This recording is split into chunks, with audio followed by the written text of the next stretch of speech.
Salut, c'est Ben et bienvenue dans cette vidéo. C'est la suite de la première vidéo sur Ardat. Et dans cette vidéo, nous allons apprendre à déployer un contrat intelligent sur la blockchain de test Ardat. C'est parti. Alors un rapide rappel, dans notre première vidéo, nous avions créé un contrat Simple Storage qui permet ici de mémoriser son nombre favori dans la blockchain. Ensuite, on avait du coup forcément ici installé et créer notre projet Ardat. Et ce que l'on va faire maintenant, c'est aller ici dans le fichier ardat.config.ts. Alors regardez, alors bien sûr, vous n'avez pas tout ça et c'est tout à fait normal. Ça, c'est exactement ce que vous allez devoir écrire et je vais vous l'expliquer ici. Normalement, vous avez juste ici la version de Solidity avec un Solidity 2.0.8.17 ou peut-être une version supérieure si vous regardez cette vidéo dans un avenir proche. En tout cas, voici ce que vous devez ici copier. Alors, je vais juste enlever ici le terminal, voilà. Donc, qu'est-ce que l'on a ici? On va déjà dire que le network, donc le réseau, la blockchain, par défaut sera la blockchain locale Ardat.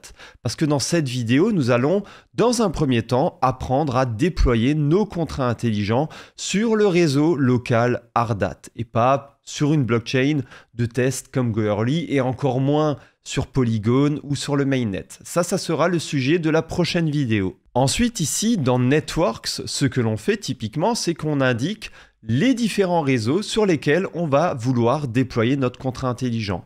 Donc souvent ici, on aura le réseau local, localhost, qui est la blockchain locale Ardat, c'est exactement la même chose.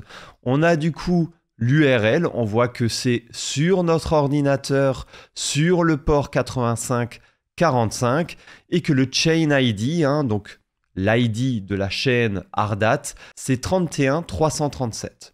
Alors souvent ici, on en aura plusieurs et on verra ça dans la prochaine vidéo. On aura Goerli, peut-être Polygon, aussi peut-être le mainnet d'Ethereum, d'accord? Et ça, on verra, comme dit, dans la prochaine vidéo. Ici, je mets les compilateurs de Solidity d'une façon ici un peu différente parce que tout simplement, il peut arriver que l'on ait besoin de plusieurs compilateurs, surtout quand on utilise par exemple des mocks, comme quand on fait du Chainlink et qu'on veut par exemple tester en local des fonctionnalités de Chainlink, souvent les mocks sont en version 0.6. Donc on a à la fois la version 0.8.17 et on aura aussi la version 0.6.x, je ne sais trop quoi. Donc voici exactement ce que vous devez ici mettre dans votre ardat.config.ts. Ok ? La prochaine étape et la dernière étape ici, c'est d'aller dans script deploy.ts. Et encore une fois, bien entendu, vous n'avez pas du tout la même chose, vous avez pour le moment quelque chose de beaucoup plus complexe. Je vous rappelle que dans contracts, ici dans le dossier contracts, vous aviez, quand vous avez installé Ardat, un fichier log.sol.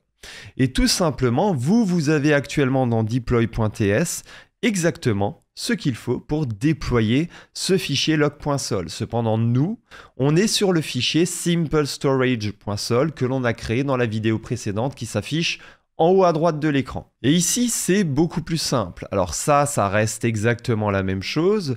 Cependant, ici, le contenu de la fonction async function main est différent. Donc ici, on va mettre const simple storage avec un S majuscule est égal à await ithers.getContractFactory de simple storage. Qu'est-ce que je fais ici? Simple storage ici vient représenter mon contrat intelligent simple storage. Donc il faut que je dise son nom et c'est sensible à la casse. Ça veut dire que c'est à la majuscule près, à la minuscule près. D'accord? Donc ici, dans une constante, je viens mettre une représentation ici de mon contrat.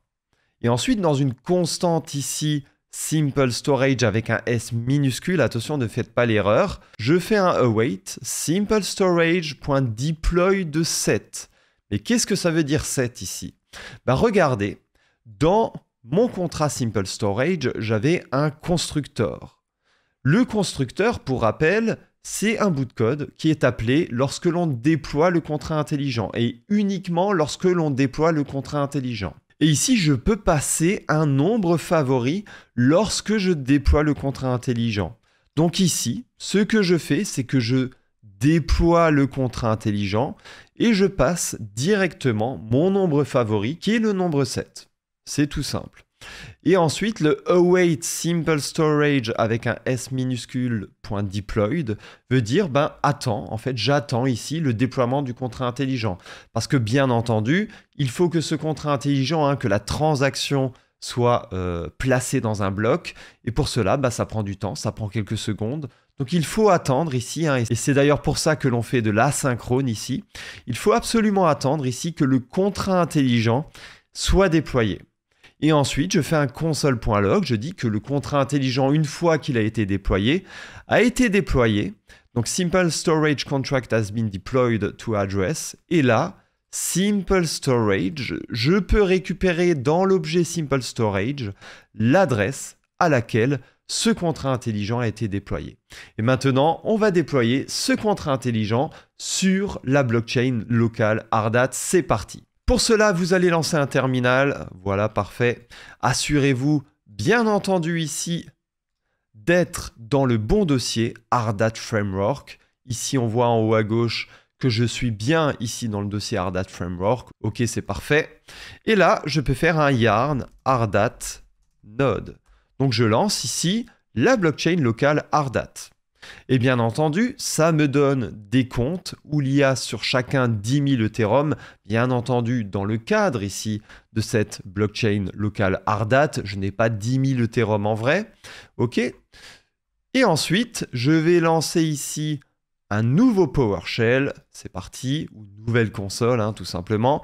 Et je vais faire yarn Ardat run scripts deploy.ts --network localhost. Mais qu'est-ce que ça veut dire ici? Yarn Ardat run, je vais lancer en fait quelque chose. Je vais lancer ici un script qui est dans le dossier scripts et c'est le fichier deploy.ts. C'est le fichier que l'on vient ici de créer. Et c'est ce fichier ici qui permet de déployer sur une certaine blockchain. Et sur quelle blockchain ici on va déployer? Sur la blockchain localhost, donc --network, permet ici de spécifier sur quelle blockchain on va déployer notre contrat intelligent. Et on appuie sur Entrée. Et on voit en effet ici que mon Simple Storage Contract a été déployé à une certaine adresse. Ok, c'est celle-ci. Et quand on retourne d'ailleurs sur l'autre PowerShell, on voit qu'effectivement ici, on a bien eu une transaction. Cette transaction, c'est le déploiement du contrat intelligent. Donc on voit que on a déployé le contrat Simple Storage à une certaine adresse. On a le hash de la transaction. On sait qui ici est l'adresse qui a déployé le contrat Simple Storage. Et on voit d'ailleurs 0xF39F que ça doit être à mon avis le count 0 exactement. Donc par défaut, quand on déploie sur Ardat sans spécifier de compte particulier, ça déploie avec le count 0. Ok, très bien. Et on voit ici que l'on n'a rien transmis en tant que valeur. Et on voit le gaz qui a été utilisé, etc. etc. Et c'est parfait, vous savez désormais comment déployer un contrat intelligent simple sur la blockchain locale Ardat. Et dans la prochaine vidéo, on va apprendre à déployer sur Polygon, sur Goerli, et bien entendu sur le mainnet d'Ethereum. À très bientôt, ciao ciao.